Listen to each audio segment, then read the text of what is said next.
Good morning, church. For those of you who don't know me, I'm Kevin. This is my wife, Grace. We've been going here for around 3 years. We also have a 2-year-old son. You may know me from the tech booth, where I've been volunteering for about 2 years, and I've recently stepped into a role of a production director. I grew up in this area. I went to school in Stratfordville and then East Elgin. Growing up, faith wasn't a big part of my life. Other than saying our bedtime prayers, there really wasn't much else going on. I went to cadets at the MSCC, which was a Christian group, but only because I had friends that went there. As I entered my teens, I stopped praying and I started doubting God's existence. There wasn't a sad or profound reason that caused me to start doubting. I'm just someone who prefers to think logically, and an all-seeing, overwhelmingly loving God just didn't make sense to me. At 17, though, I was invited to a youth group a few times, and I really enjoyed myself, and I started to realize how lonely I was.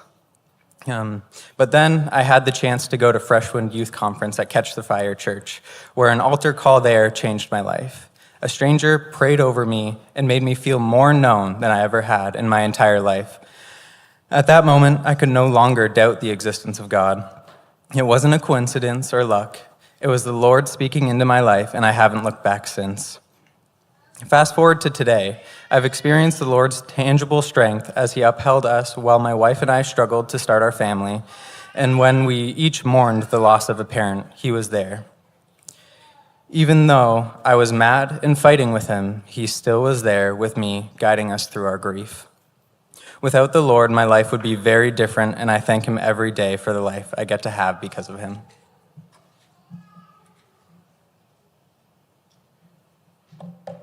Hi, everyone. As my husband said, I'm Grace. We've been attending since 2022, so just over 3 years. When preparing for today, I consulted the Lord and I prayed and I prayed. I needed Him to show me the parts of my story to share and what to hold on to because I can be an oversharer. So what we landed on is the following. I have always felt the Holy Spirit very strongly. In my teens, I attributed this connection with gut instinct, I'm a good person, but it was Jesus. During my time at Catch the Fire School of Ministry, I began to get the verbiage and theological understanding for the fruit in my life and how it pointed to the Lord. In my early teens, I did ministry, outreach, evangelism that I have no recollection of. And in my later teens, I discipled youth who I had no business discipling. But God's good. He used me even when my life was full of sin. I was living a life that did not point to Jesus. I wanted to hold the world's hand, but also hold the Lord's hand, which we know doesn't work. And ultimately, my youth pastors saw this and were brave enough to have the hard conversation with me, which ended up saving my soul. They are the ones who also brought me to the Freshwind Youth Conference that my husband mentioned.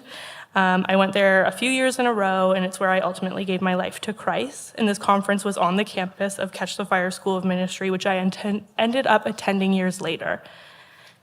This is where I learned the love of the Father and learned to walk as His daughter. At the School of Ministry, I experienced rapid growth. We were stretched, equipped, and then thrown into a beautiful month of ministering to the people of Brazil. I've had the opportunity to minister in prisons, on beaches, in megachurches, and in tiny homes. The Bible bubble was beautiful and real and good, but it was also dangerous because our training to go back into the real world didn't stick for me. So fast forward to 2019 as a newlywed when I followed my husband to Oshawa so he could complete his schooling. We could not find a church that fit and had no community, which is not the ideal situation for teenage newlyweds. I missed my School of Ministry Bible bubble and constant community. I missed daily worship sets and group Bible studies. These years were long and dry spiritually, but a couple years into our marriage, as Kevin's grad was approaching, we felt the Lord call us here to Mount Salem Community Church, which at the time, Google told us was an old colony Mennonite church, but it didn't matter. We made the move anyways. On May 22nd, 2022, we had planned to attend for the first time, but my dad actually passed away that morning. In the perfect God way, Albert came along and sat with us that very morning. He sits and he prays with our family and he experiences that grief with us. What a profound confirmation from the Lord that we were right where we were supposed to be. The following, I jumped. This community was holding us already. The day we lost my dad was another pivotal moment in both Kevin and I's faith journey.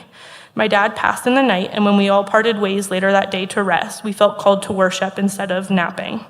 Worship has become a cornerstone in the valleys we've walked since. Infertility, the loss of Kevin's mom, high-risk pregnancy, and now as we walk through subfertility.